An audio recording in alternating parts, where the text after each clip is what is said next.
Or do you want fast? David, can you hear us?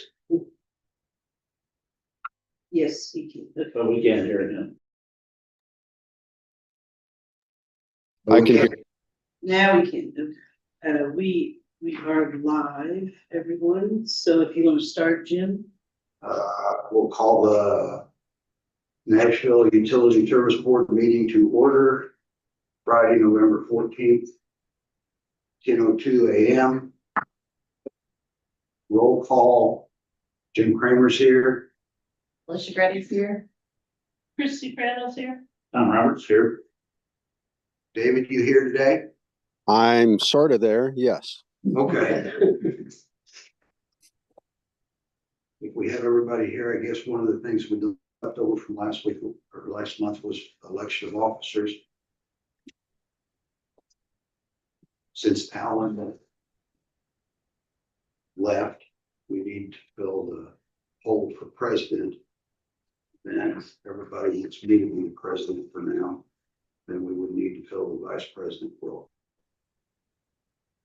So we need to make a motion to make you official president. Yeah. Okay, I will make that motion. Have a second. I'll second that. All in favor? Hi. I, All opposed? Oh, we have to have a roll call vote, remember? Member Crandall, how do you vote? Yes.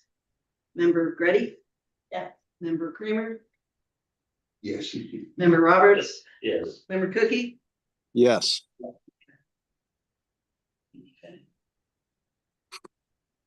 And for vice president, I'll make a motion that Tom be the vice president. I'll second that. So we need a roll call vote for that. That's right. Member Crandall? Yes.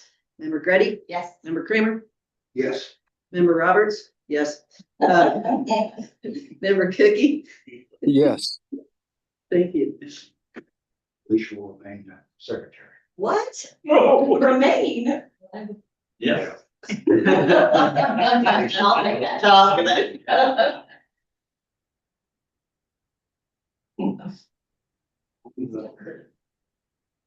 On the minutes from next item is approval of the minutes on the minutes. The only thing would be is that on item number 2 on roll call, along with 3 of us were here. Jim, Tom, and Christy were here. Alicia and David were, Alicia was vacay and David was here. What says that up there? Absent. At the very top, it says absent member. Oh, it says all members. Doesn't. So I thought we all members were present. Okay. I've scanned through them. I don't have any objections. Does anybody have any objections? So No. No. I'll make a motion to approve the minutes. I'll second that. All in favor? By roll call vote, Member Crandall? Yes. Member Gretty? Yeah. Member Kramer? Yes. Member Roberts? Yes. Member Cookie? Everything has to be like Yeah. this. Yes. State law. Yes. Thank you.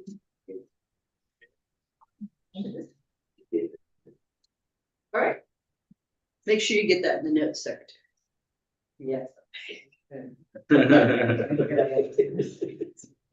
A pen now.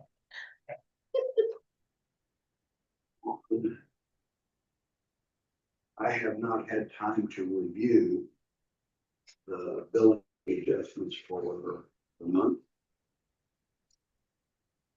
I believe Clerk Treasurer Young is here to present those adjustments. And actually, Robin has my copy now. Phyllis wanted him to be able to look at them, so. Do you want to address that later in the meeting? Do you want to address it? Do you want to address that later? in the meeting? Give me a little time here, Does that work, Brenda? it'd be faster, but with glass. There's an extra pair of reading glasses up there, right in front of Jim. They may or may not help. I'd color with you. I know, right? Don't you laugh. Okay, so. Jim, are you good if we table that till later in the meeting, the adjustments? Sure, yes. Let's table the discussion for the water adjustments till later in the meeting.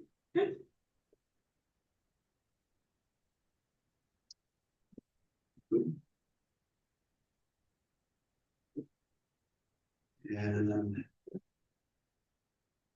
Jared is here with our financial consultant. What we have in the packet, the second draft of the budget. The packet we had for last month included the first draft. Now we have a second draft. I spent a lot of time looking through the first draft. And I've been on the phone with Dan, Nathan, to see if I understood it. And had a brief meeting with Robin and Nathan to see if he had any adjustments they wanted to make. And been on the phone with Jared and Brandon to see if I understood what was in it.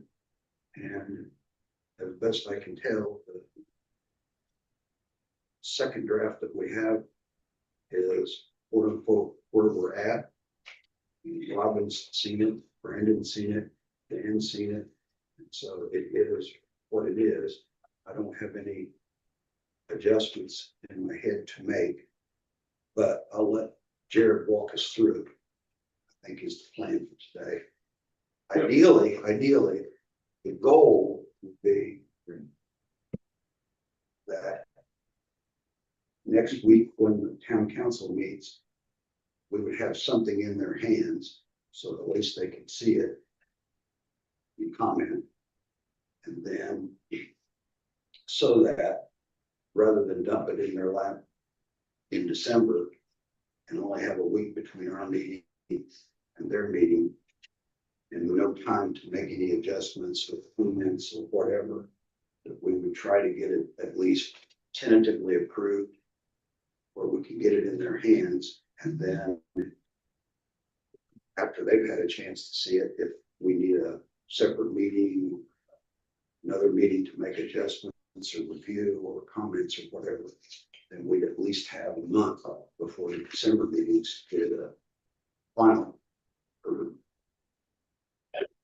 That's the goal, is to get something approved by the end of the year. Yes, Can I make a comment? yes. So, from the clerk treasurer's office, we would need to have it as soon as you could in December. Because we have to add everything into the system for the next year. And so we can't like operate, we can't do like a payroll or anything unless we have everything in the system. So if you can, like earlier in December, you can possibly get it approved if council doesn't have any questions about it. And can get it approved, the sooner the better for our department. So I understand we cannot make payroll in January or do anything in January without. We won't have line items set up, so we have to have line items in there, just like the state of Indiana will approve, because we do appropriations for everything.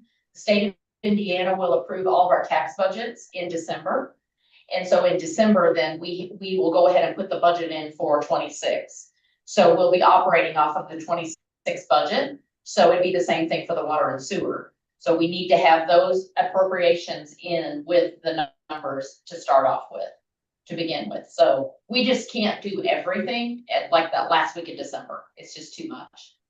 So if we can get it in, When's the? right. When's the next? When's the next? I don't know what date your meeting is, but if we could at least get it Well, the 12th, December okay, 12th. that would give us enough time. We could get it on the 12th. well, town council's meeting would be the 18th. Okay. Yes. On the 18th, okay. And today's the 14th and the town council meets on the 20th. 20. So we would have basically the week after Thanksgiving, if we said Thanksgiving is Mhm. Thanksgiving week. We could have a separate meeting or a special meeting if need be, the first week of December.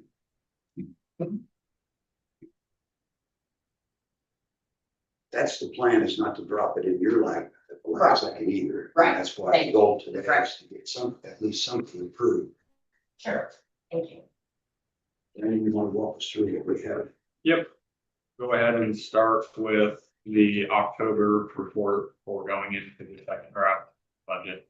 So that's gonna be the monthly financial analysis. That monthly. Just a couple of comments here. If we go to page 2, look at the water utility plant, cash investments, and long-term debt. Mainly just my observations here, just that operating fund has decreased, you know, a little bit here in 2024, not too much of a decrease, kind of looking at from a revenue and expense projection perspective, but I am a little concerned on the operating fund budget and the water utility. I do believe we have spent a lot of time in these meetings talking about the wastewater utility and the operating fund over there and sludge hauling and you know, those kinds of things, but looking at your operating fund balance here in the water utility, I would hope that this would be higher. And the reason why is because of your bonds outstanding. There is a 2-month requirement on the operating fund when you have bonds outstanding, usually 2 months of operating expenses. And we are a bit below that threshold in the water utility. So from an operations perspective, I do think that even though there's been a little bit of a cash decrease this year, it hasn't been too much from a percentage perspective. But when we look at that from how much money is in that operating fund, I would hope that that would be a bit higher. And that is why in the next segment here, when we look at the water budget, I do have a recommendation on working capital, which would be designed to help support that operating fund above and beyond the operating budget and above and beyond depreciation. So just wanted to make note of that kind of here moving forward. That's where kind of that amount come from. Depreciation fund and short-lived assets fund. One has gone down, one's gone up. And you know, really just the operating fund is the one that I want to discuss it on page 2. We look at page 3 here real quickly. Here at 10 months, we would expect to be around 83 or 84% the budgeted amounts. We're at surprisingly an 81.9% in both operating receipts and operating disbursements. So you know, I think we're pretty close there on the budget here in the water side, covering those bonds. And then where we're seeing a bit of a cash decrease, I believe, is going to be from capital additions. We did not have as many capital additions included in the budget here for 2025, hence why we're seeing a bit of a cash decrease. Are there any questions on the water utility financials through October? We'll move on to sewer. Does anyone have any questions? I don't have any questions. You good? Go ahead and move on to wastewater here, looking at page 8 of that monthly report.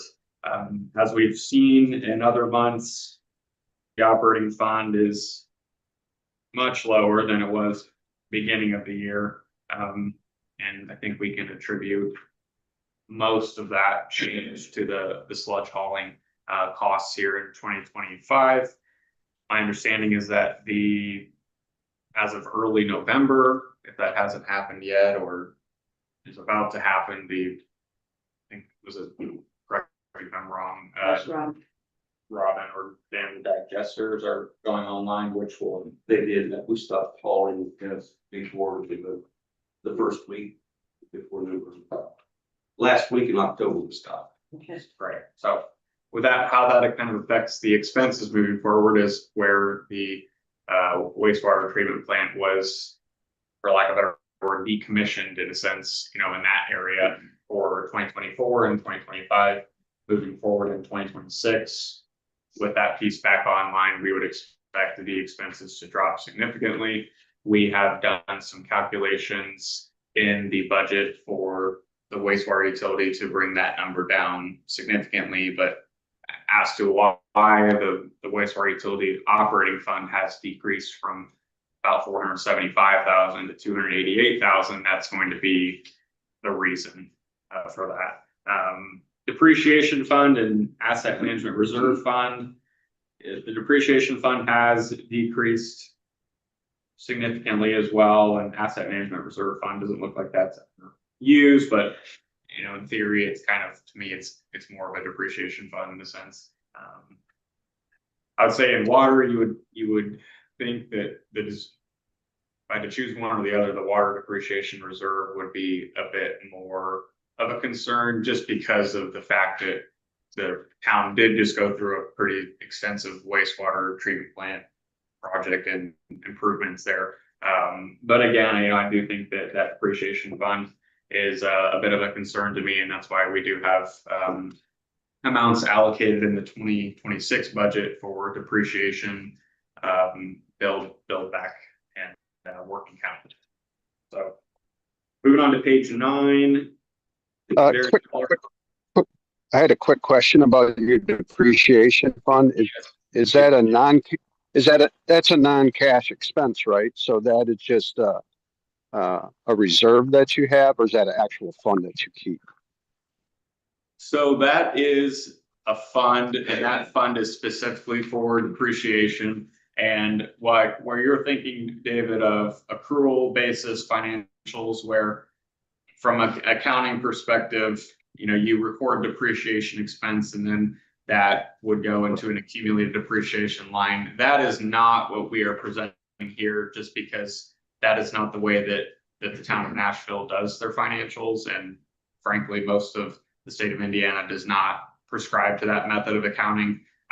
So when I talk about depreciation in this sense, I'm talking about funds that are laid out specifically for capital improvements, or, you know, kind of anything that's above and beyond your operations. So different, you know, kind of similar purpose, but different way of recording it.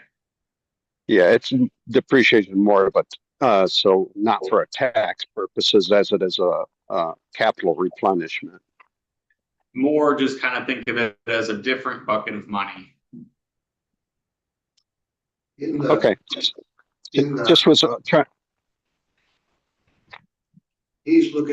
We're looking now at the monthly cost report.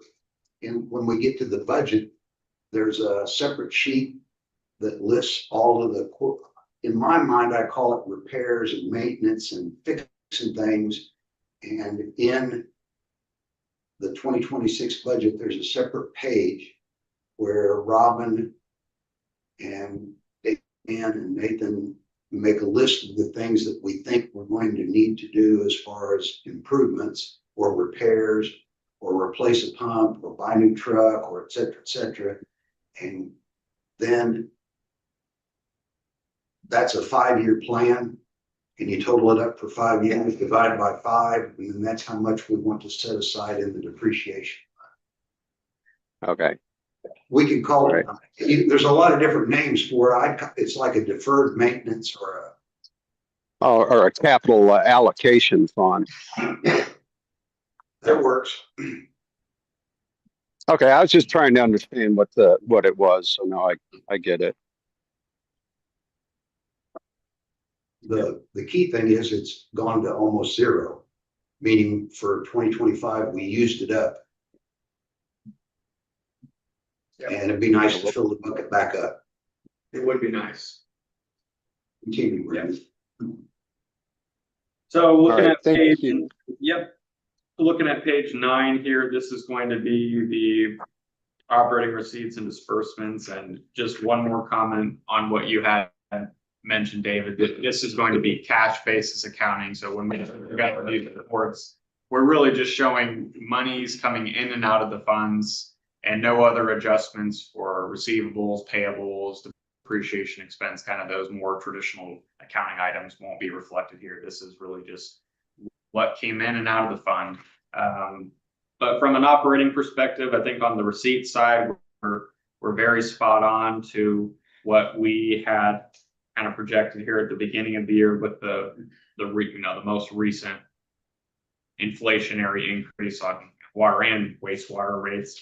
And then where we're coming up short from the operating budget perspective is mainly just going to be the sludge removal. But we've talked about this again and again, and moving forward, we do not expect to have those kinds of expenses in 2026, after all those improvements have been made. And then kind of another key figure here is when we take the difference between the bond proceeds and the capital additions, in theory, you get the bond proceeds and you spend that on the project. So where we see there's been $7.5 million of capital additions, we're also showing about $7.3 or $7.4 million of bond proceeds to offset most of that. But when we kind of take the net of those two amounts, we're showing about a $203,000 of additional capital outlays above and beyond the wastewater project from 2024. So, with that being said, that kind of helps explain why the depreciation fund has dwindled down to about $7,000, is because there was about $200,000 of additional capital outlays above and beyond the project. Are there any questions on the wastewater October financials before we move on to the budget? Questions? Anybody have any questions? So the $293,000 was the decrease in capital, or actually expenses. I would say that I would attribute the decrease in wastewater cash mainly to the sludge hauling, and then a bit of that to capital additions where we did have a budget allowance for capital additions for wastewater.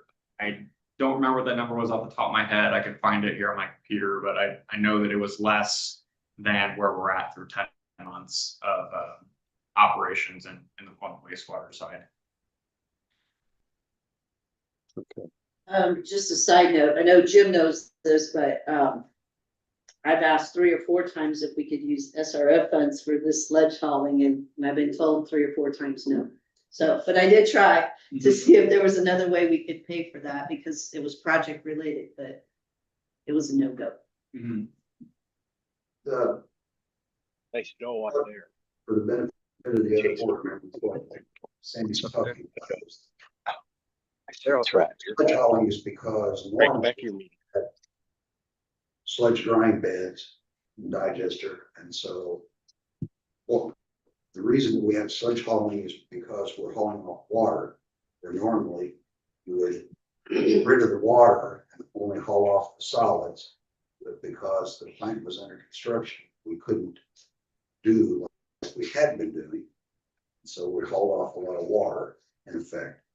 And because the cause of that was quote unquote because we were building the wastewater treatment plant, the notion was, well, couldn't those interim costs, temporary costs, construction related costs become a part of the construction bond?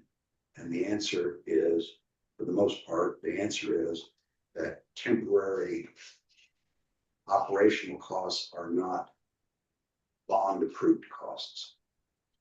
Correct. Meaning, anyway, but it was worth a shot to try to ask if some of those could be offset, even if it was only an incremental, not all of it, but an incremental increase. Well, write it down the sheet before you take them. Mark. Yes. And while they try to dry the corn before they. That's it. All right. What's next, Brandon? Our next, we've got the second draft of these 2026 utility budgets. To be frank, the numbers are a bit more on the percentages than what we had in the last one, and that's related to changes in the operating budget and changes in depreciation funding. I think 2 or 3 percentage points on top of what we had last time, and I know that we're now looking at double-digit percentage increases, which is, that's a big pill to swallow, and I do understand that. And my goal here for these numbers, Jared and I's goal is to make sure that we are providing recommendations that we feel comfortable with based on our experience and what we see with expenses on just kind of a wider scale across the board with other utilities, but then also specifically for Nashville, the feedback that we've received from everybody, and just kind of, you know, when I've been putting these numbers together, I've been hearing a lot of different feedback, which I do appreciate, to really just kind of get these really honed down to where we have it now. I think the question moving forward is, I see kind of two options. Is one is go with what the numbers are, and then the other option is if that percentage increase is too much, then we would just have to look really hard at these numbers and figure out where can we scale back, where can we tighten things up, and it's not just going to be one big thing that's going to fix it all. Where I see it is more as little changes here and there in order to kind of chip away at that. If that's the route that, you know, the USB and then ultimately the council would want to take. So with that being said, I really just want to focus on, you know, a lot of these schedules you've seen before, but really just for water purposes, just want to focus on page 2 of this budget report. So I do want to focus on 2026 column, 2027 column. We've discussed, you know, kind of what those increases would look like with the potential water project. And I do want to include that in there just so you can kind of see where things would be going in that sense. I know that there's discussions going on and probably a lot of different variables that could change those numbers there in 27, but just more as for presentation purposes, 27's in there. Want to really look at 2026. So again, those amounts that I had discussed, the depreciation allowance and bond coverage is at 156,000, and that's going to tie to the pages, really just page 5. Just kind of looking at those capital outlays. I do have a bit of concern on the timing of everything from a cash flow perspective. If we're only putting away 156,000, and in 2027, I can see there's $365,000 of improvements unrelated to the water main project. That's just something that, you know, I wanted to note and keep mind of. Working capital, that is an amount that I had discussed before earlier in presenting the October financials, is that I do think that would be a reasonable allowance to.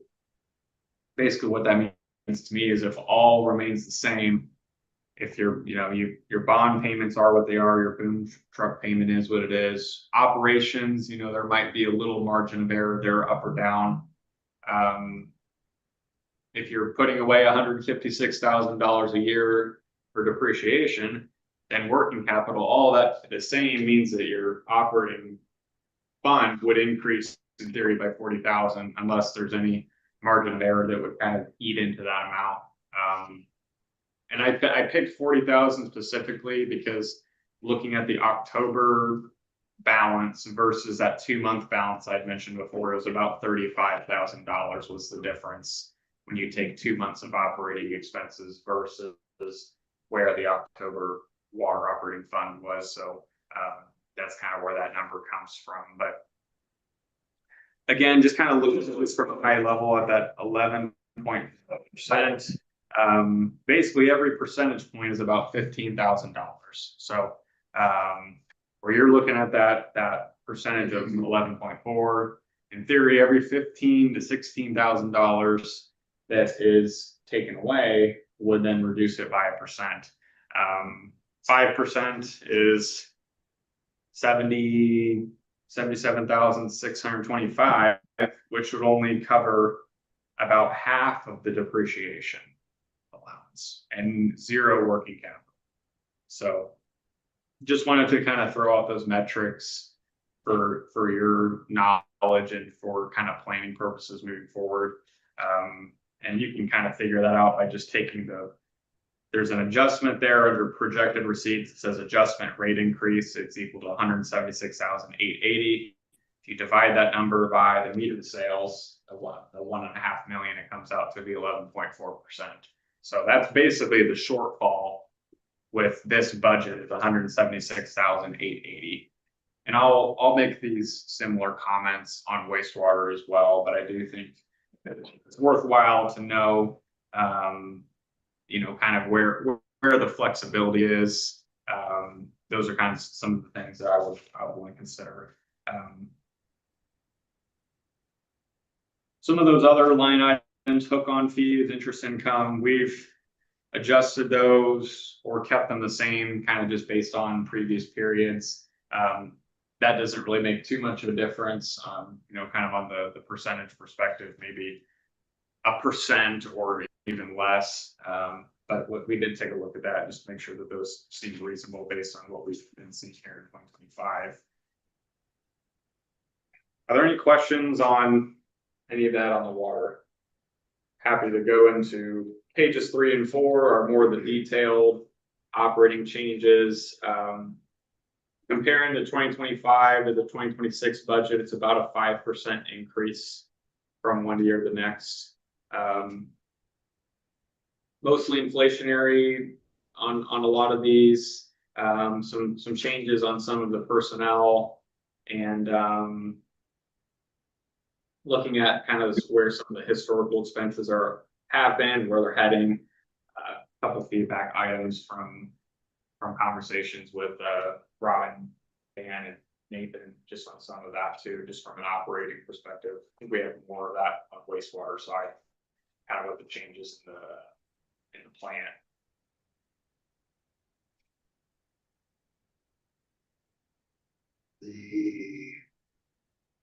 For everyone's benefit, Nathan's summed it up, but if we look at page 2,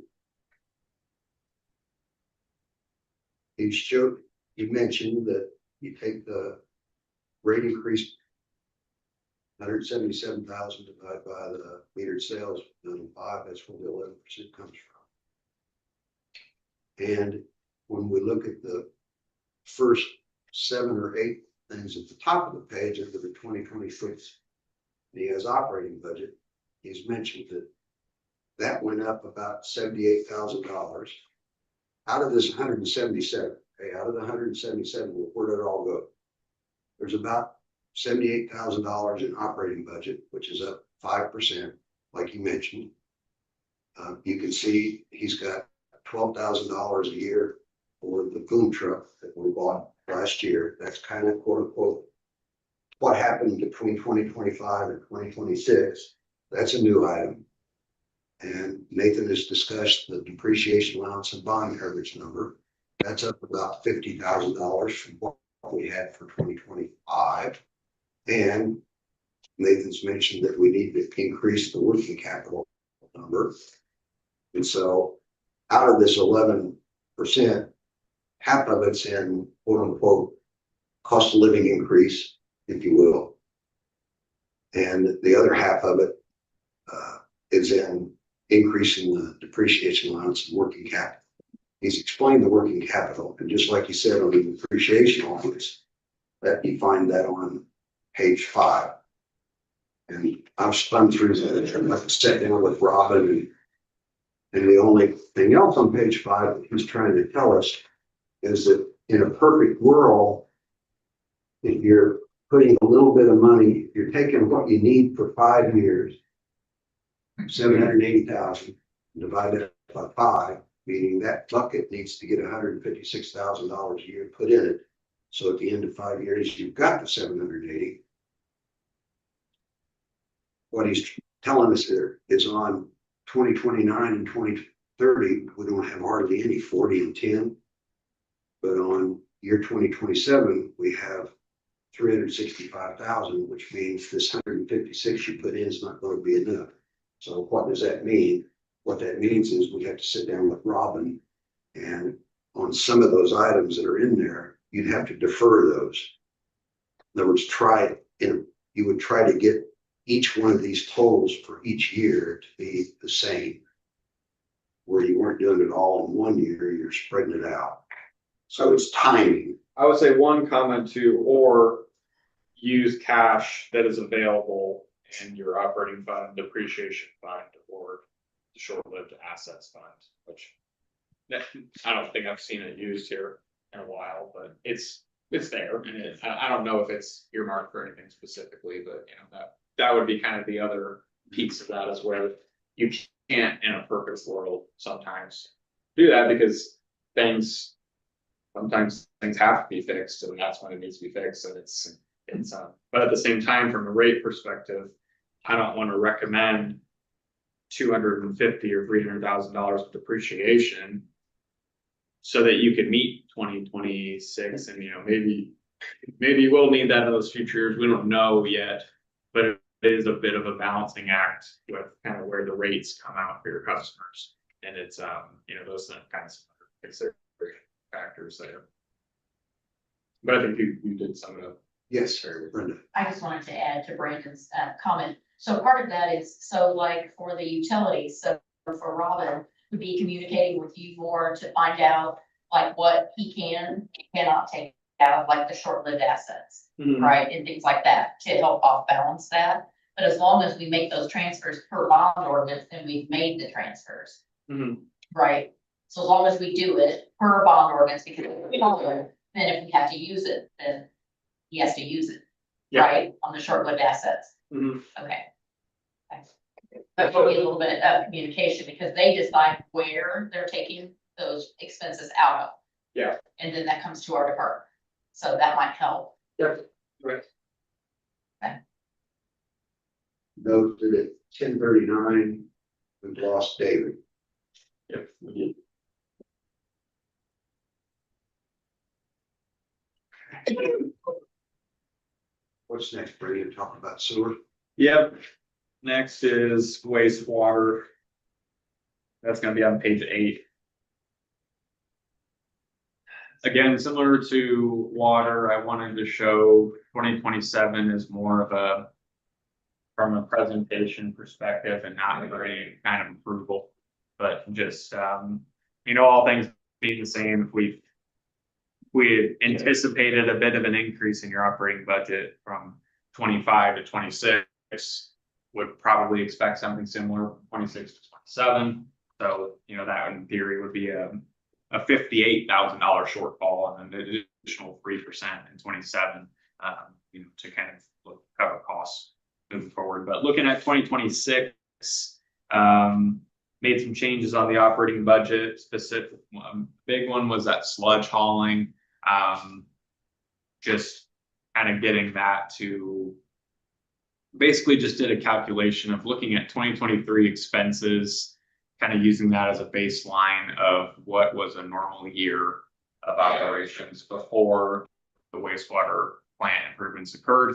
Made some cost adjustments using those as a baseline, and then using feedback from Nathan just to kind of figure out our best estimate of the amount of hauls times this cost basis that Jared and I came up with, to come up with 30,000 there for sludge hauling, which is a significant decrease from what we've seen in 24 and 25. But we do understand that those numbers were overstated because of the fact that the plant was not in full operating capacity, or the way it was supposed to be. You know, once that was completed. Made some changes, on minor changes on the electricity and natural gas, estimated increases for some of this new equipment here on the utility side. Again, a lot of similar assumptions on water with inflation on a few of the line items. I'm looking at pages 9 and 10 right now in that report. Some feedback from Robin, and some feedback from CDS engineering, just trying to get all that rolled through, but it's fairly similar to what we had in the draft from last month on the operating side. If I go back to page 8, looking at those line items at the top, the wastewater bonds are what they are, the boom truck is what it is, and then similar to water, we have some line items here for depreciation, which is tied back to the capital outlay schedule here for depreciation. And then working capital, I would say this 40,000, while it is the same as water, I don't believe it's quite as scientific because of, looking at the wastewater balances that we looked at in that last October report. You are meeting the 2-month requirement, which is a minimum requirement and not realistically the most reasonable amount. It's kind of what it's called minimum. I'd like to see 6 months personally. That's kind of the stance that our firm takes on that. But nonetheless, we have seen some depletion of the operating fund in 2026, mainly due to the sludge hauling expense. And I would think that working capital would make sense here in wastewater as well to help build up some of that. Some of those metrics that I talked about in water that make sense as well for wastewater is 1% is going to be about $17,000 of expense. So for each $17,000 increase is going to equal about a percentage point. And then 5%, that is $88,000. To mention those as well. I did not mention on water, but I think it applies to water and wastewater. I do feel pretty confident with the revenue bases that we're using. We were at almost exactly 83% for wastewater through 10 months, and we were 81% for water, which that threshold we were looking at is 83 or 84%. So I do feel confident in kind of those revenue bases that we're basing our projections off of. Similar to water as well, kind of the story here is depreciation and working capital. Pending any minor changes on the operating budget, we're showing a $187,000 increase in wastewater revenues to cover $264,000 of depreciation and working capital. So if you take the difference between those numbers, it's about no increase. Kind of would just look at, you're getting about $80,000 a year across those 2 line items, which I don't believe is enough, and I don't believe that would be enough on your minimum coverage requirements on the recent bonds. Don't have it in there in this report, but just looking at some of those tricks here. So connection fees, pump charges, those other miscellaneous items, have adjusted those based on what we've seen here recently. Not too much of a change from a percentage perspective, but I wanted to make those changes nonetheless. Does the water, if Grant County Water raises their rates again sometime next year, this doesn't include, that's not included. That's correct. We're talking about. Yeah, and that would be on the purchased water for the water utility. We had estimated 650,000 for the operating budget for last year, and it's been very close to that. So we do not have any increases for Brown County. We could put something in there, but at this point we don't know. And I would say most utilities probably increase their rates every few years.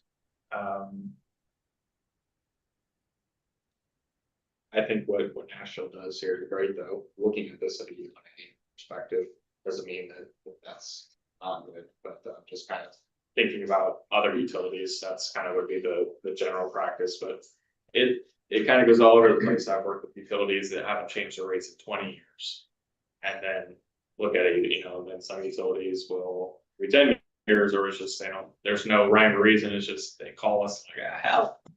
So just kind of some comments there, but But the bottom line is that this is all related to your expenses and, you know, the town's individual, case. So, it can challenge to kind of look at other communities. But at the end of the day, that it costs more in a community like Nashville where there's lots of hills, forests, versus we're looking, you know, comparing yourself to a flat farmland in, you know, northern So you're Indiana. saying that our rates are higher because we're beautiful. Yeah, it's the cost of being beautiful. That's good. We're high maintenance. And like money. So. Natural resources. Right? I had a question about a line item. I'm not sure what falls under it. Yes, sir. For contract services, the contract services, it looks like a flat 20% increase over the next couple years. Mhm. What falls under that? Let's see here. So we've got, well, Brenda or Robin, what goes under the contract services? What are those? In a general way? If we have Ferry or, Our service bid agreements, pardon? contractors who are our service bid agreements, we accept them and that's what that comes out of. Also, wouldn't the, things like subtility? That there is considered a subscription. Okay. our firm would come out of contract services, Yes. and attorney fees would also come out of contract services. Yes. We come out of contract. Yeah. Does that answer your question, David? Anything sense? Yeah, I mean, I see that there are some other contract services in there. There's the attorney, says custodian, which are small. I was just trying to figure out what the larger one is. The engineering is a separate line item too. It's probably gonna be a kind of a catch-all of all those things that we Okay. mentioned. But we Okay. do have, if you ever wanted to look at that detailed information that all kind of goes in there, I have all that, I'd be happy to share it with you. Okay, yeah, it's one of the larger items. I was just not, I'm sure it's just a catch-all for, contractors that are doing, either service or repair work. Yep, it's like Christie. I had a question about, maybe this is more for, I don't know, Sam here, I don't know, but, do we have a contract with Brown County Water for a certain number of years at a certain rate or Yes. specific rate? Yes. Okay, and how long is the contract good for? I don't know off the top of my head, 20, 30 years. Okay, but Long time. they can increase the rate then. Yes. Do they have like a proposed schedule for that, or they just, do it whenever they feel like it? They have to go through the IURC to get approval Okay, anytime they want to do it. what's IURC? Indiana regulatory. Indiana utilities. Okay. Yeah, it's regulatory. Okay, so they have to get it approved by the Yes. state before they can. Duke or, Just like. Okay. any utility. Okay, all right, I was just wondering. no, that's good.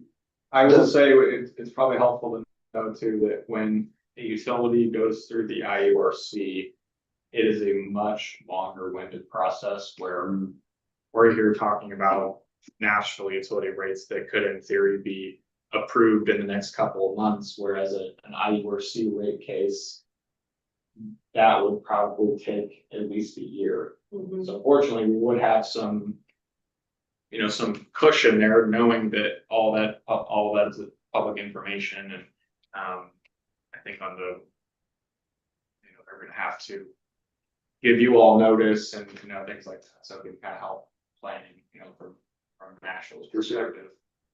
Should Sandy or someone between now and December's next meeting, should someone talk to them? Or is talking to them do you have any plans for rate increases that worth asking? Might be good. But the other part is the water side, it is important because on the water side, half of the water that we buy is 41% of our costs. Right, And that could really affect our Yeah. balance. And we have a $650,000 number put in there. Obviously, if that changed by 10%, then oops, we don't have that in the budget, Mhm, right? mhm. But on the other hand, if it's 1%, $6,500, or we miss it by 10 grand, part of what Brandon is trying to tell us is by having extra, not extra money, but having the right money for the depreciation loans and the right money for working capital, and seeing that we get those in there this year that we did not have right last year. And going forward, smaller little things like 10,000 here or 5,000 there for that, we can swallow versus, but you're right, if it's 10%, then that's a problem. But I suppose once that went into effect, we as a board would have to say, we've got this and we need a new rate increase. Yeah, Well, it's good. It's kind of in the theory behind that is similar to I guess I'd call it a tracking factor, which is more common in electric, but a lot of communities in Indiana, municipal electric utilities, they, for example, if it was 6 years in our sheriff's supply, there was IMPA and Carmel. And so every year IMPA increases the rates a little bit and that gets passed on. So it would be a similar concept here. If there was a 10% increase to $65,000 change in purchase water, then it would require going through the process of getting that rolled into the budget. But at this point in time, as long as we don't, that information is not available, and we certainly could do due diligence to, pursue that as just to make sure that it's not going to be incorporated. But I do feel a bit more comfortable knowing that they are in the IRC and knowing that the change in what we're doing here versus the IRC is we put together this report, give it to you guys, you give it to the council. We put together a report, and then they have a team at the IRC that is reviewing all of this to where they're going through every single line item. And it's a process.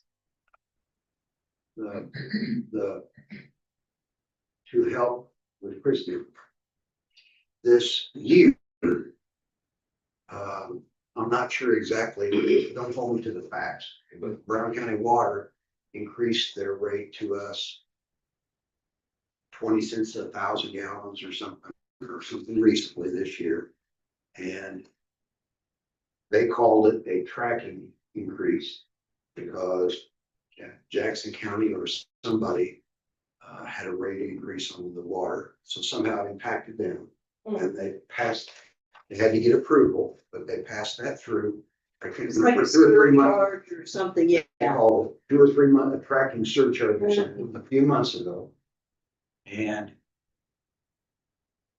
while we did not change the rates for our 1,400 customers, because Brown County State Park is our largest customer that uses 10–15% of our water. And their rate is tied to wholesale, not, they have a special rate. I see that.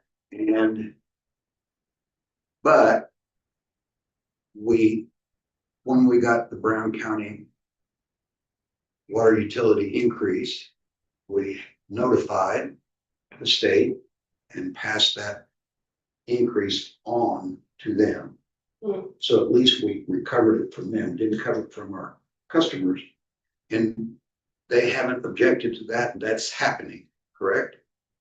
As far as I understand it. Hmm. So, but the caveat is if we raise Nashville utility rates, we can't ask them to pay more. It's only if Brown County Water increases their rate to us that I can pass it on to Brown County State Park. Oh, Okay, So if we raise our rates 5%, 10%, it doesn't change that state I'll part. say, They have a special wholesale yeah, I rate. saw that it didn't change after every year. Right. Yeah, I saw that, I know electrical costs are increasing, of course, that plays a role, so, I don't know if that's. Do you see that, the recent electrical utility usage costs? Yeah, we did make an adjustment in wastewater electric costs Mhm. because of, really related to specific new equipment Mhm. that has increased costs with it. And then on the water side, it was harder to say because the electric costs were not as consistent from year to year. So we really tried to make more of an allowance based on what had happened. I do work on, I can say from a residential perspective, at least, for kind of what we're seeing with 2026 electric costs, seeing $2 or $3 increase in average residential electric bill. So I would think that that kind of would translate to increases for everybody as well. So we just kind of. But to answer your question, when I spun through all the costs and spoke with Nathan and Brandon and Dan and everybody, that was one of the things I flagged. Because when the new plant comes online, we've got to compress to squeeze the liquid out of that we didn't have before, as opposed to sludge bed that uses the sun. And new blowers, the aeration, stuff like that, for digesters and stuff. So we did at least take a stab at bumping the number. Whether we bumped it enough is another question, but we took a stab at it. On the sewer, to kind of summarize or echo what he said, if you look at he's explained how you take the $187,000 for the rate increase, divide by that, that's where the 11% comes from. For my own numbers, it looks like the operating budget's gone up 6%, about 68,000. Where does that 190,000 come from? It's about $68,000 on the operating budget. There you can see the loan payment for the boom truck, which is new. It looks like we've got 1/3 to water and 2/3 to, it's prorated 1/3 to water, sort of. But Yeah, I don't remember the allocations, but it was heavier on the wastewater side. And that's kind of about 36,000, and on the depreciation allowance and bond coverage, we bumped that $73,000. And he's added a new item, the working cap, which is 40, and I'm gonna add those up, quickly get to 200,000, which kind of matches the one thing. And I think he's even said that on the 40,000 working capital for sewer and wastewater, that was more precise for water, but here we're hedging a little bit. There might be a little room, Yes. 1%. If we could get it. Yeah, It might be. from the rate theory perspective, it's approved. In Indiana code, it's an approved line item for utility rates, operation and maintenance expense. Indebtedness, which is debt service on bonds, which you have, or loan payments, appreciation, and then working capital is kind of that last one. All done, Brady? Unless there's any other questions,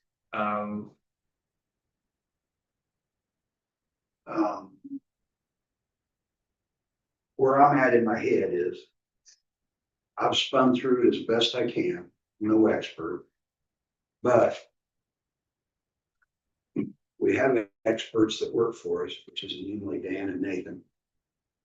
We have an expert that works for us named Robin. And I don't know that Brenda, if she's been gone, she's had time to look through it exactly in detail. But I'm sure she will.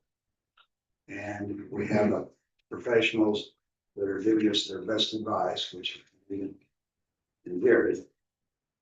Last year, when we hired them, it was in September or October, and they helped us get the budget put together, 2020 And they were new, and didn't know us very well. But now that Brandon has been holding their hand for an entire year. In my thinking is if he's the pro and he's telling us this is what we ought to do. Then my vote would be, we approve the budget as it is, at least to the standpoint that we can get it in the town council's hands.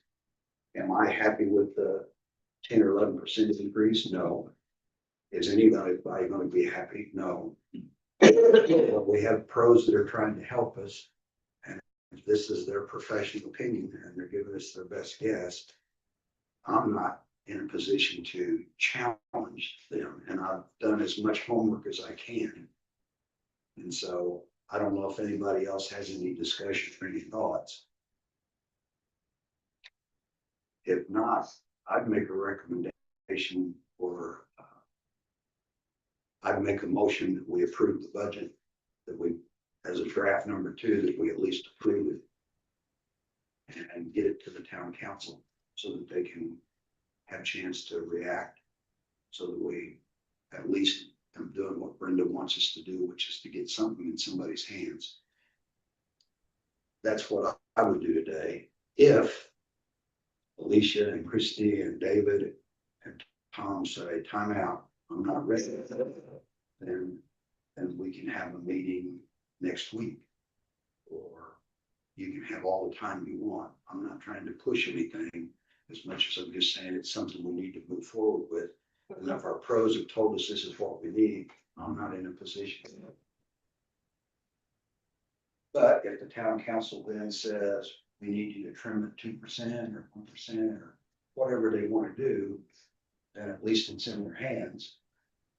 And they can tell us and then we'll go back to the drawing board and work on it. Anybody got any thoughts? The recommended rate increase, is that mainly due to his recommendation that we need extra funds laying around for, this, we have to have coverage for 2 months, and then we also need to have some kind of miscellaneous rainy day money available for things that are unforeseen. That basically the reason we have a $200,000 need for, that much rate increase. I would say it this way. On both the water and the sewer, we need 6% to cover quote unquote cost of living. Okay. And cost of living is the wrong word, but when you look through, Inflation. when you look through the expenses, he's got a 3% increase on salaries, $1 an hour here, we've done all the best we can. And so there's about, for lack of a better word, half of it is there. Okay. And then the other thing that we're saying is because Brandon and Jared have now been looking at it for a year, where last year we got a 3% increase, if you will. A year later, now that he's been looking at it every month, and we can look at the numbers for ourselves and see that we have dipped into our reserves. The money that we had in our checking and savings account that was more money when you look at on the budget summary, the first sheet in the budget, not what the expenses are every month, but where he's got all the debt and all the other things. He's telling us that those numbers have all gone down. And so if we want to do that again, by only increasing it 6%, those things are probably going to go down again. Mhm. And we've dipped into the bucket and we don't want to do that again. And the only way to not dip into the bucket again is to fill the buckets up. Is inflation really 6%? I mean, that's what we're projecting. That's what's kind of a common. Security, our cost of living increase was like 3%. Yeah. I don't know. I mean, it depends on what you're looking at, I guess. for Yeah, I mean, inflation.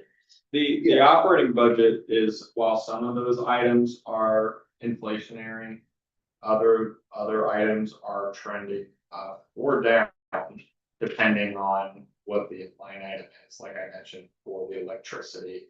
Mhm. Yeah, generally, electricity is going up, but when I look at the numbers, and see now. You guys spent 5,000 2 years ago, then you spent 2,000 last year, and then, you know, we're kind of, it fluctuates up and down, we're trying to hit a moving target. On some of these items, but generally across the board, what Jim was saying was that the operating budget has increased. Or is expected to increase in both utilities. So maybe inflation isn't the right word because we're not just looking at the bottom line and saying, oh, everything increased.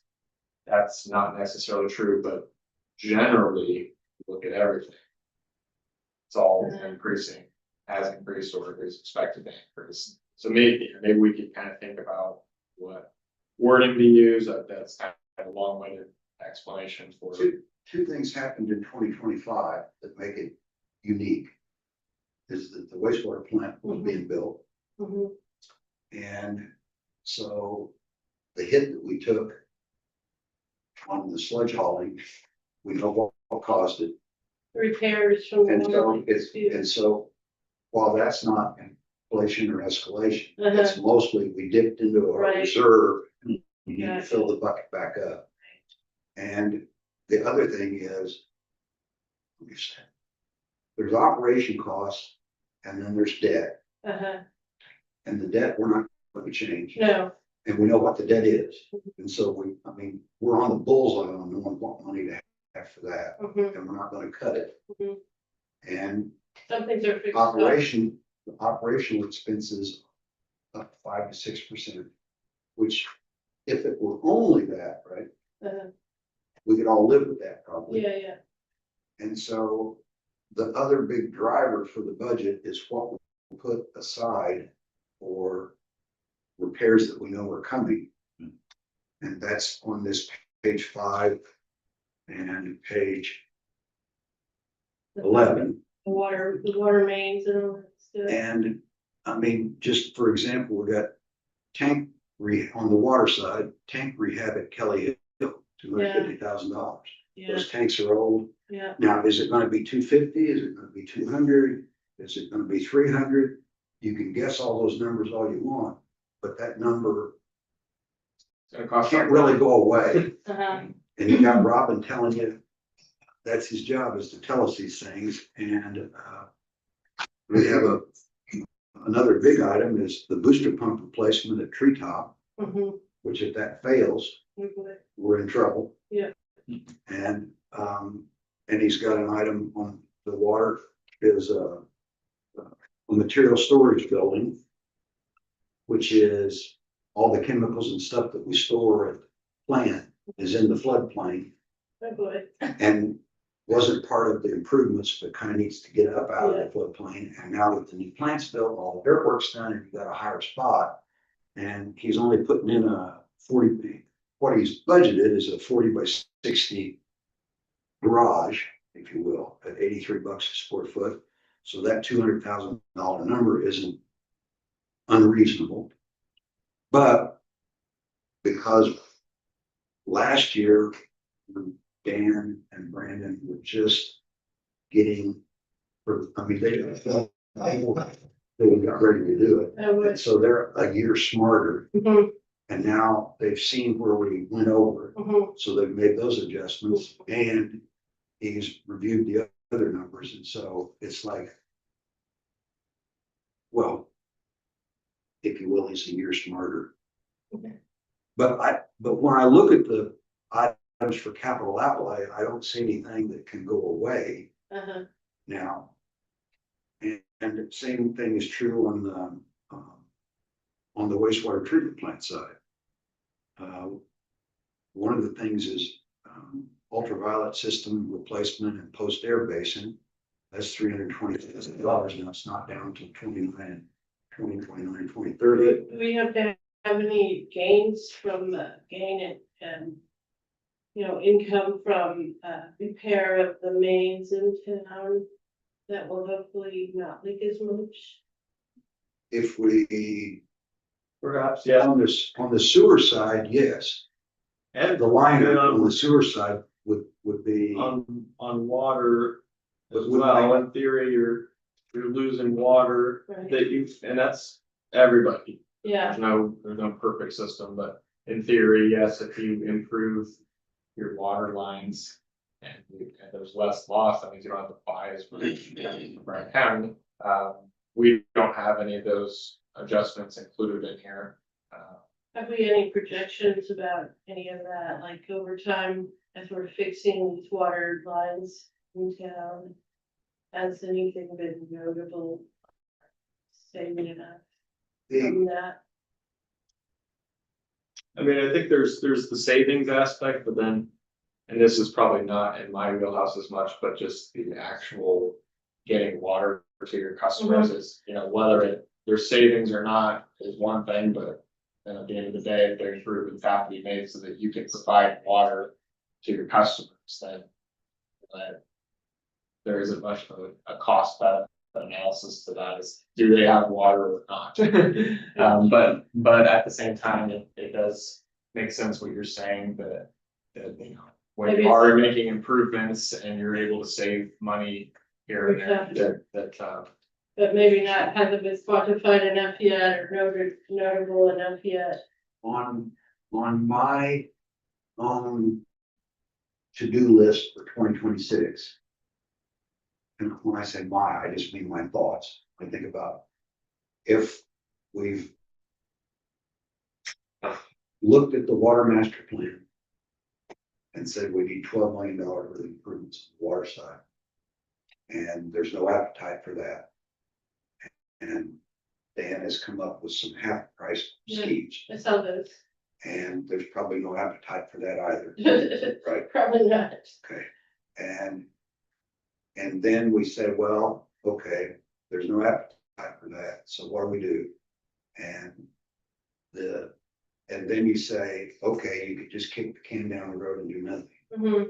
And then we all collectively say, well, that's what we've been doing.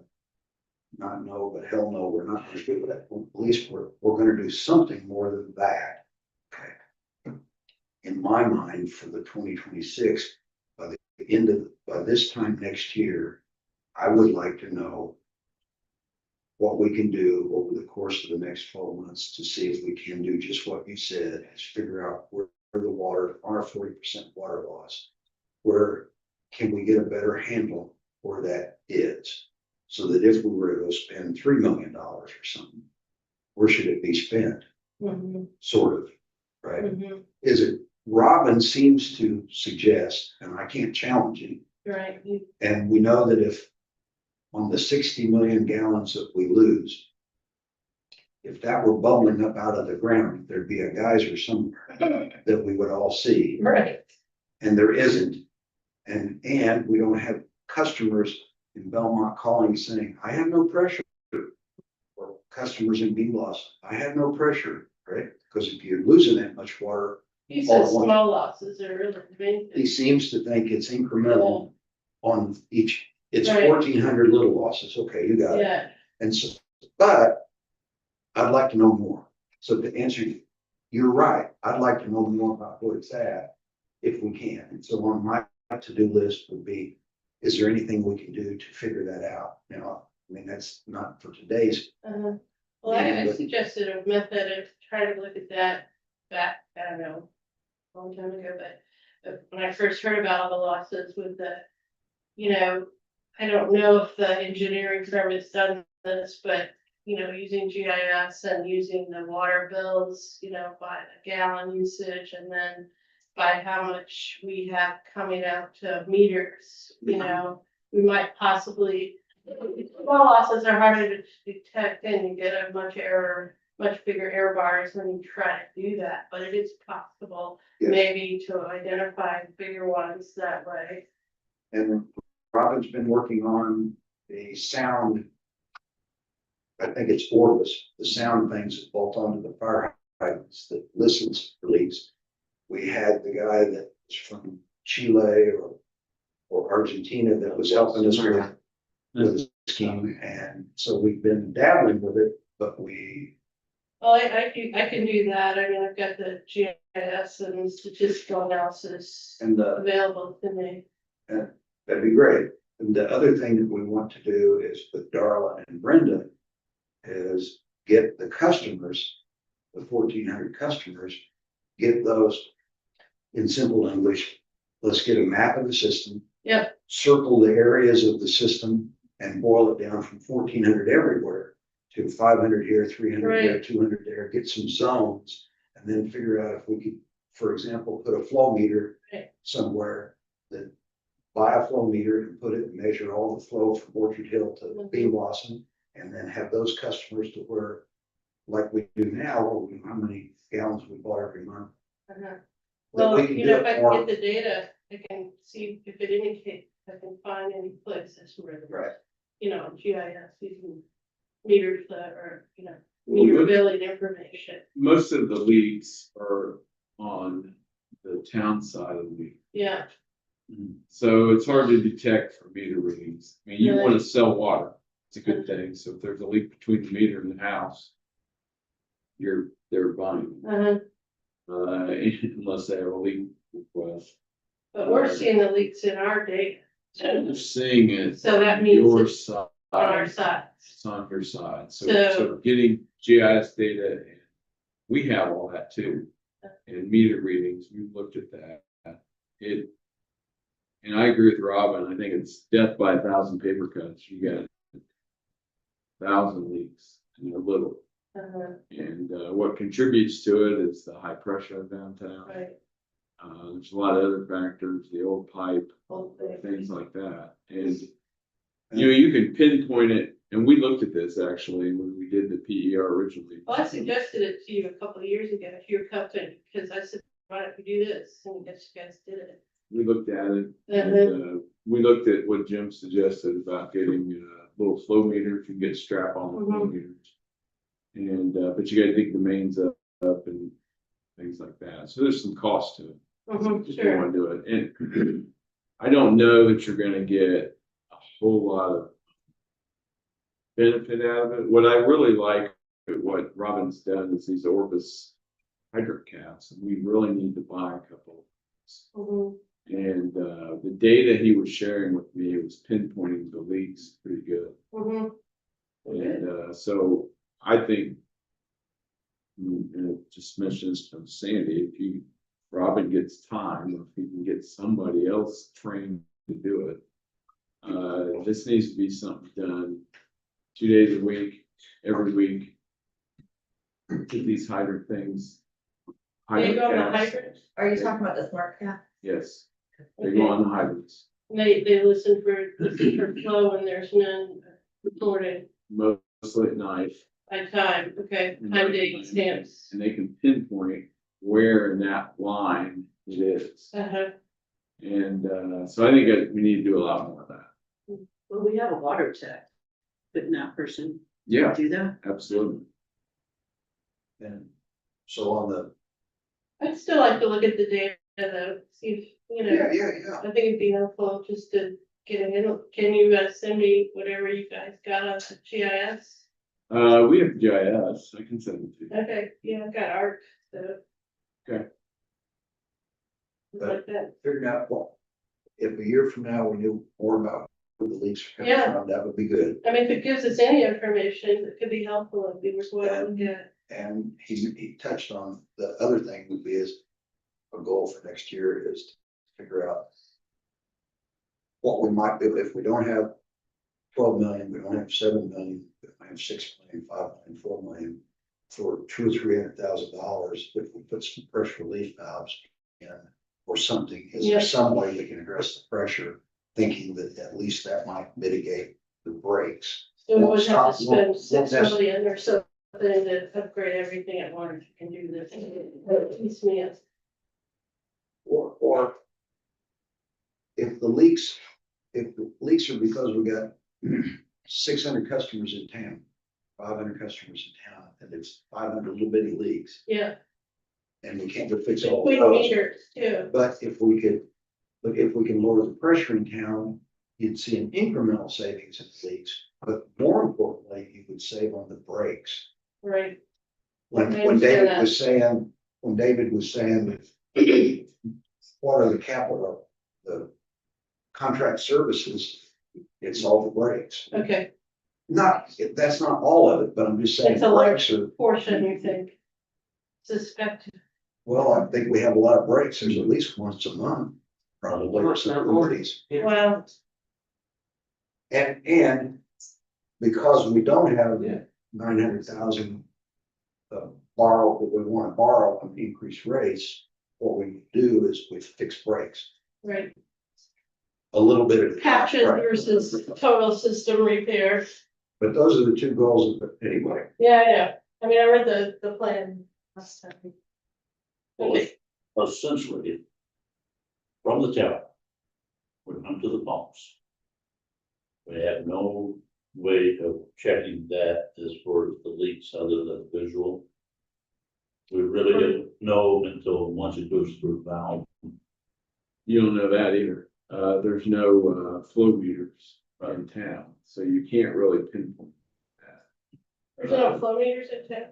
We I mean- got, you got one, Okay, and you have flow meters essentially at every meter. right. And those are Those residential. are basically gauging flow in a way. Right, Gallons. it gauges flow, but that's purchase flow, so Right, that doesn't account for any of the leaks prior to the meter. right. So the best way to do that is list the leaks and sound. And that's what we'll. We have a- These hydrant caps. Do we have a pretty good coverage of hydrants to put those caps on? You know, there's hydrants, you need more hydrants, Okay, but we've got enough that we can get a good sample. okay. One of the You can things that, triangulate maybe, like by, does it give you like a volume, so you could triangulate maybe by, it didn't do anything on the flow, okay, it's hydrant caps don't do anything. just sound, Sound, okay. and they test between the two hydrants. Can you triangulate using sound information between hydrants maybe? Well, that's what it does. Okay, but I mean, you have multiple hydrants with a cap and then It'll do two hydrants. I mean, you can okay, get multiple hydrants and do them all, but that'd be what great, it does is that it listens between the two hydrants. gotcha, And I would recommend buying two of them right now. right, And I think it's around $5,000 for the two of them. So I think you guys need to authorize that. I know Robin, we mentioned this last month, Robin said he wanted to do it in 26, but you still can buy them in 26.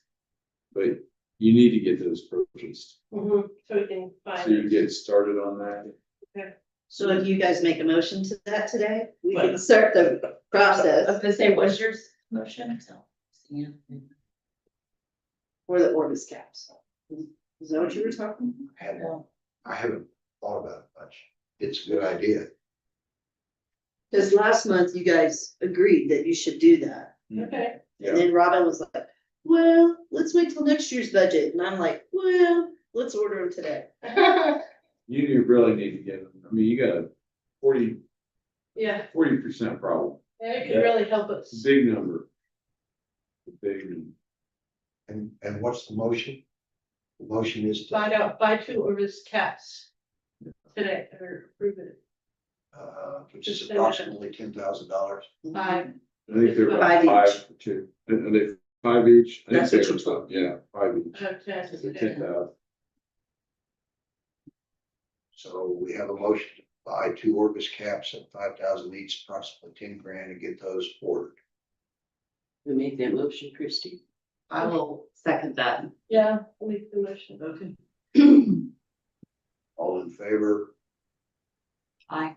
Oh, Yes. roll call vote regarding the Orbis caps. Member Crandall, Yes, member Grady, Yes. member Kramer, Yes. member Roberts, member Cookie. Yes. Thank you. Where would be the first place you put? Somewhere downtown. it is. Find two hydrants that are within block one another. Put them downtown. Now, they're, put two of them in on two hydrants, measure some and see, and then you can move them to a different place. That's the notion. Okay. Move them. Got You it. only need to run them probably 2 or 3 days in the same location. I would hop the next one over to the next segment. Do it Are again. the hydrants connected, so they're like on the main lines coming in? Yes. Each hydrant, are they on a grid pattern pretty much downtown, so they can find out, you know? Yeah, that sounds pretty good. So we can isolate Yeah. the leaks pretty well. What other things can set aside? Well, it's sound, so that's why, at night's the best time, traffic can set them off, large trucks. Things like that, motorcycles, And then sure. anything very loud, set them off, so at night is the best time to read those. 4 AM. And so there's like a readout on an app or something? Yeah, I've got the app, it's a, Robin shared it with me, it's a software. And it basically shows between the two caps. And it will show, it shows the distance. And it will show spikes in sound. Based on whatever time you want to look at. And so when it has a really high spike. Go look at, if it's significant enough, you need to dig it up. And put a repair clamp on the main. Now, a lot of these leaks. I think, talking to Robin, are on the corp stops. On the connections from the service line to the main. I think that's a lot of your leaks. And that's prior to the meter, so the customer's not seeing that. They're 50 to 70 years old. Yeah. And those corp stops, they're basically just little ball valves screwed into the main. And they have a saddle on them, those leak. They leak a lot. Especially when they're that old.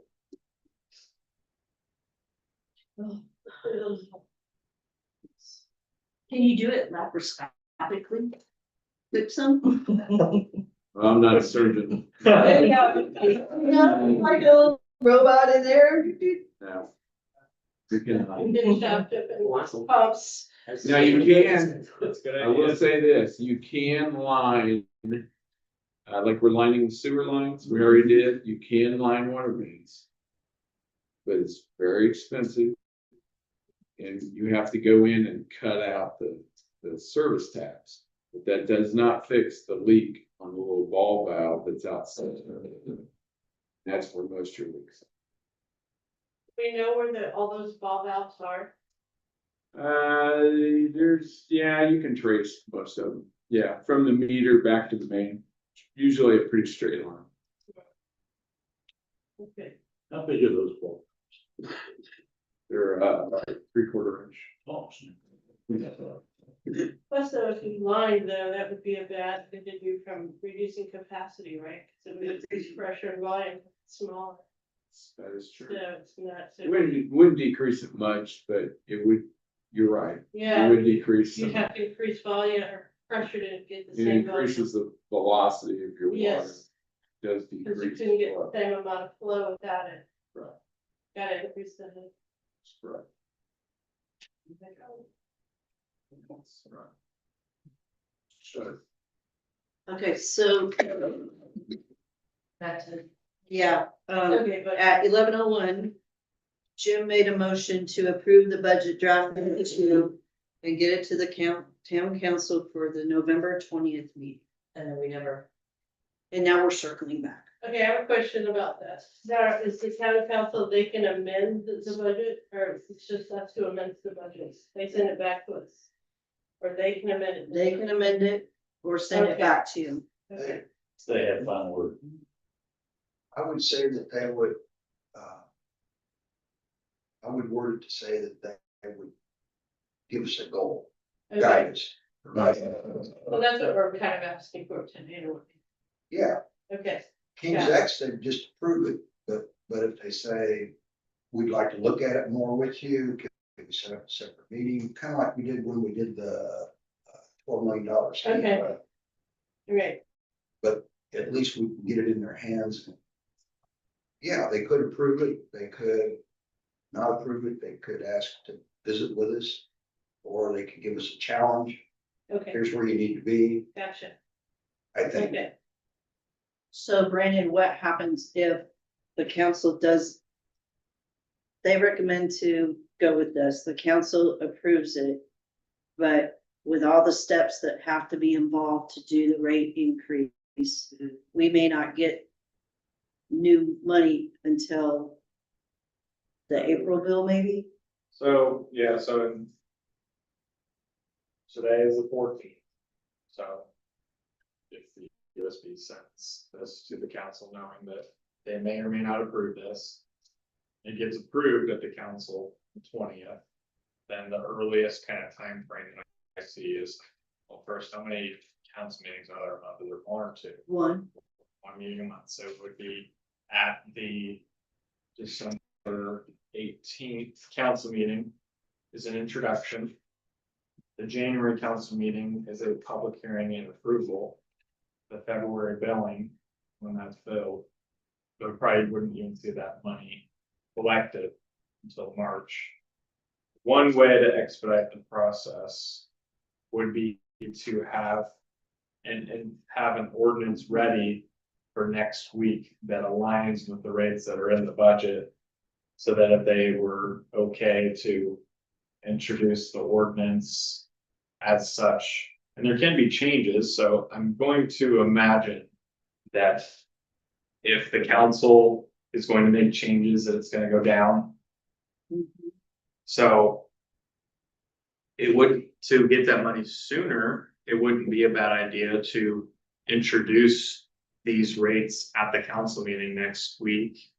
So then by the time the December meeting comes around, then you know, those rates can change. What is important though is the notice. So in between council meeting 1 and 2, the notice to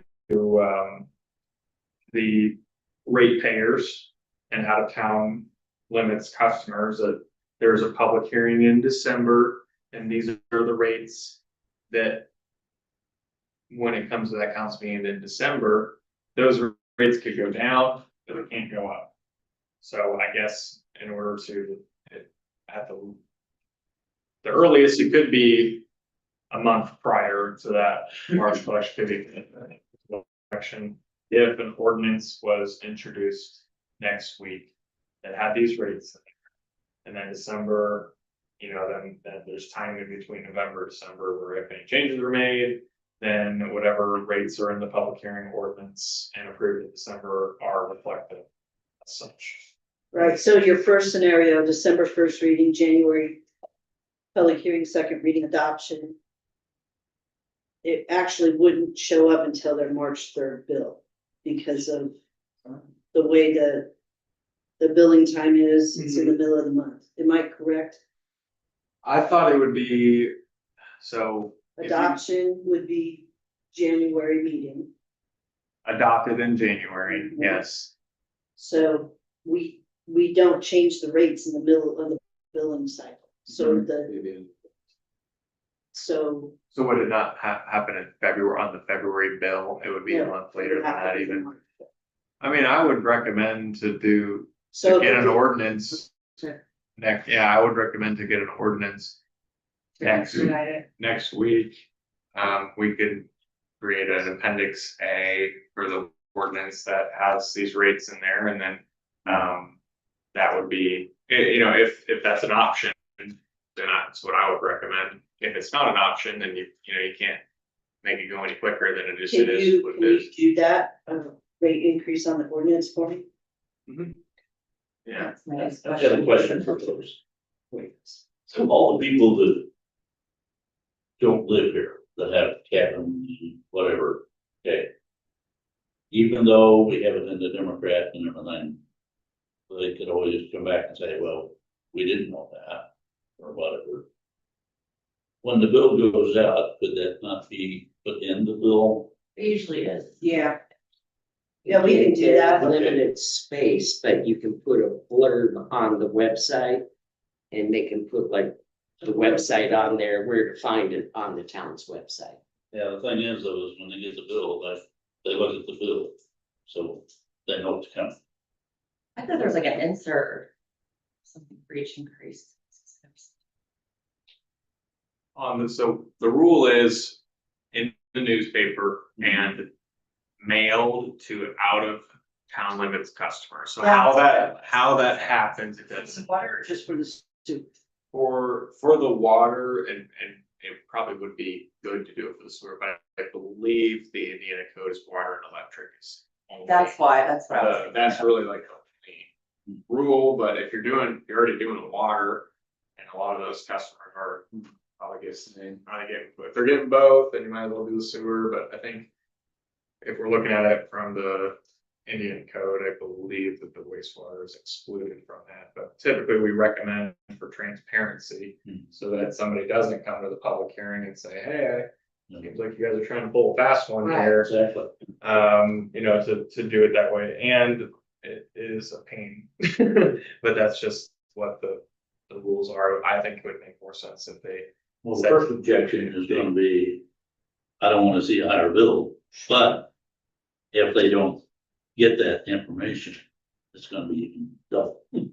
Yeah, I think it would make sense if they changed it to say that this is now only on Facebook or whatever. Yeah. But That would that- get it out there. yeah, or the town website, but that, as of right now, that's not what the word is. So to mail it to the out of town customer. Yeah, and that would have to happen postmarked 10 days prior to the public hearing. So if we're still talking about this timeline, introduction next week, and that's just no decisions are made. Here is an ordinance for the council, and then December 18th would be the public hearing and adoption, which means that by December 8th, and I don't know if that's on a weekend or not, but I would. You say December? The council meeting is on December 18th. 10 days prior would be December 8th. Okay, Monday. That's a Monday, so I would recommend to do it on Friday personally, to be safe and no issues. If that is a plausible timeline, if that, you know, works and you know, Next meeting is. everything goes smoothly, then that would be what I would recommend. And sorry. You send it out before. Definitely, you can definitely send it out before, but the end goal would be 10 days. 10 days before is the absolute. So if that. And then on my end, I can definitely help with getting the numbers and the ordinance and. I know one thing that the council likes to see is what the current number is and then what the increased number is on those. So that people are seeing what's real, you know what I mean? Yeah, I don't, I think we did that last. you have the before, like the previous and whatever the ordinance is, you just take that and just get the numbers updated, try to keep it all the same. But yeah, that's what I would recommend. That way it helps expedite the process, but then the council still has that flexibility in between November and December to make changes, and if it's gonna be more, which is probably unlikely, we don't know what the council's gonna do, but I can't imagine that they're gonna say, maybe we should make this 20% instead of 10. So. Well, not your children. When you talk about the March building, that's February use. Yes. Okay, But if we do it, the second option, we'd see it by when? If we, second option meaning the ordinance is later, then it sounds like we wouldn't be getting that money until April.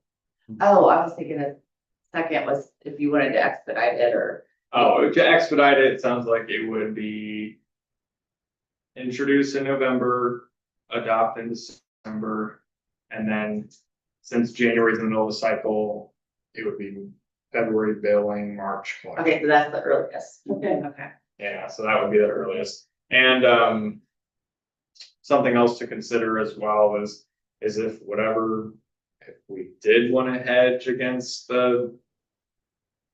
what could possibly be approved in December, we could put higher numbers on the ordinance.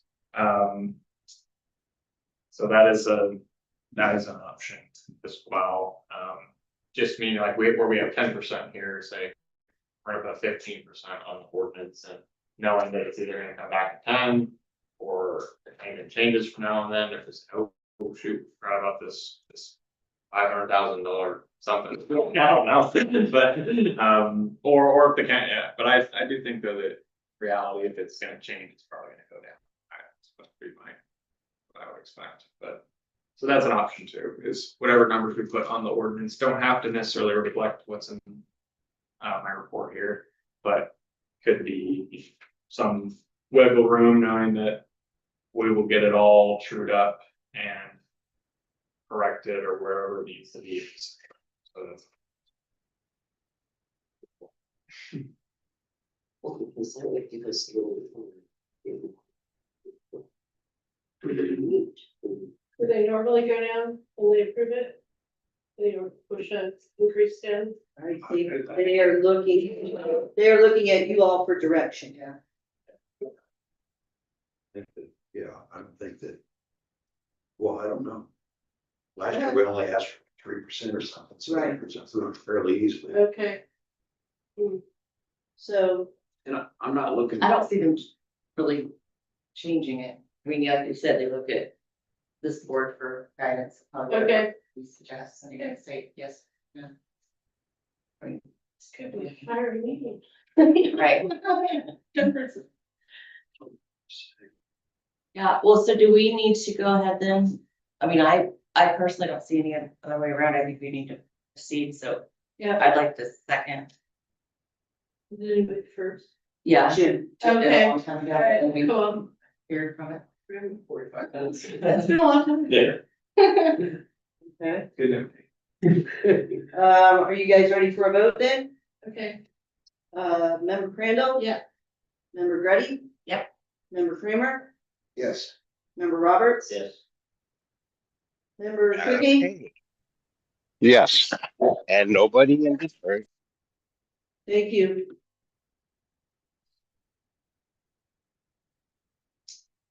okay, It could be that, just as a, for example. If it was 11.4 on water. 1.4%, that's 5,000. If it was 10.6 on sewer, 0.6 is 5,000. Somebody, town council could say make it 10. okay. Which he's gotta go plug numbers in, Right, right, to grind it. These So are it just could be, estimates right now. yeah, it could be as simple as, that would be, Okay, gotcha. the Brandon and Jared's thoughts were. Tell the truth, and if it comes out 11.673547 digits, write it down on a piece of paper, like it is, share. Okay, But if someone wants to, town council and set it, let's make it 10% across the board on both. Yeah, We can live with that, obviously. yeah, I mean, they're all flood. that's kind of the rationale, like, when I'm putting these kinds of reports together, I do just try and itemize as much as we can, and I don't love the, let's just make it 5%, let's make it 10%, because then it seems, I would think it would come off as, it doesn't really seem. How to come off with that, Yeah, right? exactly. So. Or you're probably gonna have to explain. it. I know, so that's why I like to just have. Water, sewer, both, you're looking Yeah, at 7, 8, Yeah. you're looking at $3 million, and these are estimates. right, And if we said, we will then, on our forecast, we're within 10%, that's 300 grand, right. which. We're close, We're hoping, but on $3 million, if we could get, like I said, 1%. okay, that's It's a tweak, not a, right. we just don't wanna do what we did last year. Sort of. As best we We can. want to get better. Yeah. Okay. All right, What's next? Robin's gonna tell us about the water loss report. whoops, We're okay with that, right? okay, yeah, He's got that in here, and it's humming along about like it always is. yeah. That's an improvement. Dan's gonna tell us, get any news of the plant? No, it's on schedule. We're planning to have substantial completion on December 3rd.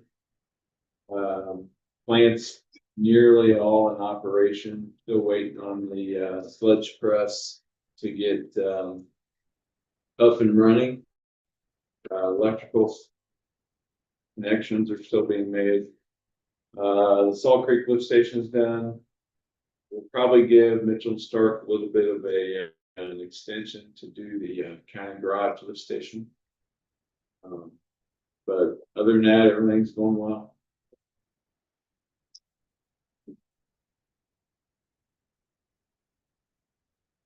When you say the lift station's done, it's not online. County garage lift station, or the main lift station. Salt Creek, or the Hawthorne. Salt Creek's on. Pumping. The one behind the IGA. It's on.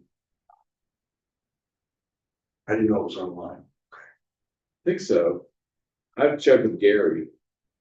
That one, if it is online, it would have just started up within the last week. Because we are still waiting. It was one of the last things to do because we had to wait until we got everything done. But the lift station that's on Blood Alley is still pumping to the head of the plant. Or that's Washington Street one. It's not, it's dead and we've got gravity flow to the plant. yes. Okay. That happened last Tuesday is what I understood. Yeah, but that one's gone. Okay. I know where Blood Alley is.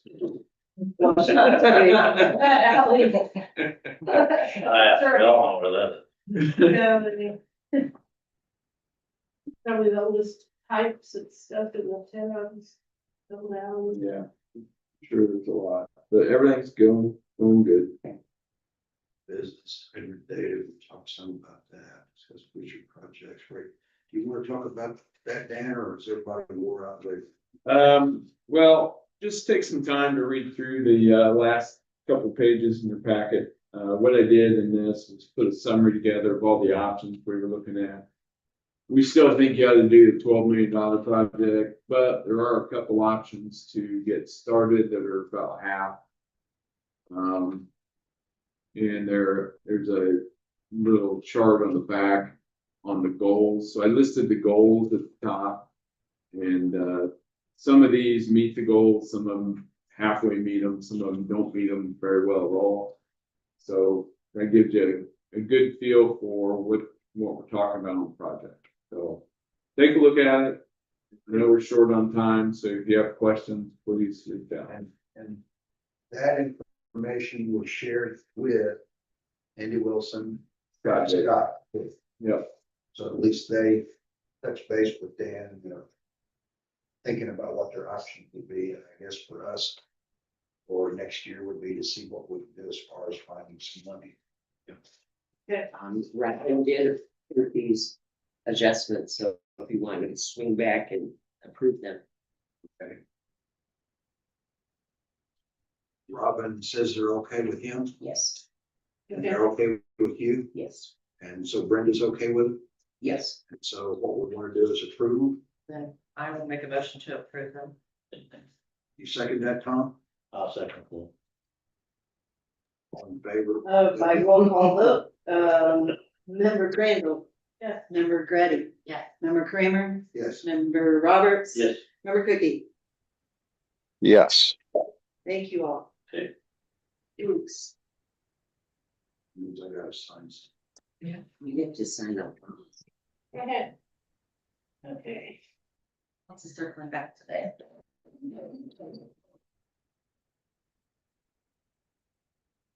We have anything else we want to touch base on? What is the new business kind expansion of services to annexation? This was something that was discussed months and months ago when Alan Brown was on there about tying.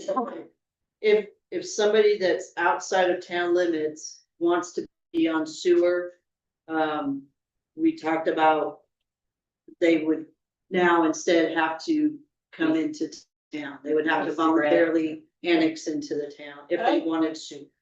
Okay, As that makes sense. it seems like what my understanding is, everybody would like to be on sewer. Right. Good reasons. And there are no options but to go to national sewer. Okay. When it comes to water, you can be on Brown County. Uh-huh. So our Creek is a good example. Brown County Water sells them the water. And we take their sewer. And so with the state park being the #1 sewage generator, our Creek is #2, Mhm. Waupun is #6.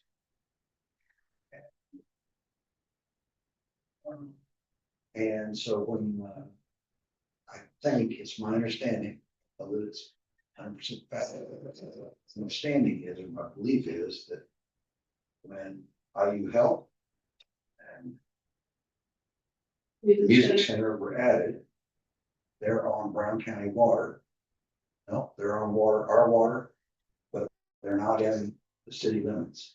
Oh. Which means they're not taxed, they pay no city tax, We need But- that. but they're on city water and city sewer. Mhm. Makes sense. County gets their tax because it's county tax, but there's no in the school. They gotta help support the services. And so Alan thought it would be a good idea to make it a requirement, and he was looking for that to start USB.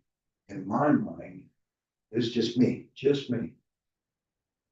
Annexing is something that the town can think about. And if the town wants to say that, it's okay with them. I think Alan was looking for a recommendation from Yeah, the or about the USB. town budget, isn't it?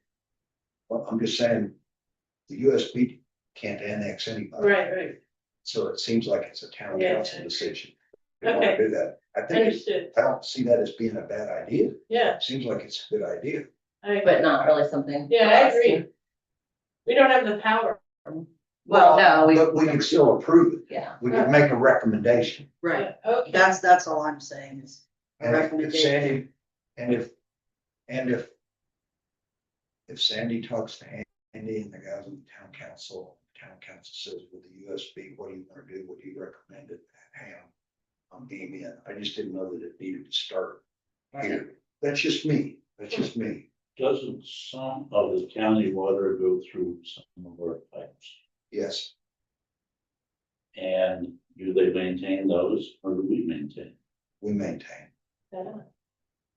Well, at timeout, as far as I know, the only water goes through is Hard Truth. Of any significant volume. I don't think water, You could also. If do the water- part too. if Freeman Ridge goes through our pipes from Freeman Ridge, but it goes through a meter and then volume. Some Route 2, et cetera, et cetera. The only one I know of is Hard Truth. What about? And I'm not saying I know everything. I'm just saying of what I know, I think. Not What the about park. No, the park, They're buying. Actually, I think they actually paid for the line that goes across Cloud Crest and hooks them up. I yeah, think. okay, yes. Is it a water and sewer or? It's just water right now. They are already on sewer with us, part of it already. Then they had another project where they were going to hook the rest of it up. Uh-huh. But budgets happened to the state and then they put a halt to that at this time. All right. interesting. All right. Well, all right, yeah, I don't think we need to do anything. Now, Close today. yeah. If it's something that has traction, we can certainly do that, Mhm. but I don't know that we need to push it. Mhm. I think it's a good idea, Me too. but I think we can. Service costs money. Well, Everybody right along. yeah. Well, I agree. back to where. We need to make a motion to that, have a roll call, No, you can just adjourn the meeting if you like, Mr. President. everybody happy. Yep. All right, meeting adjourned. Thank you.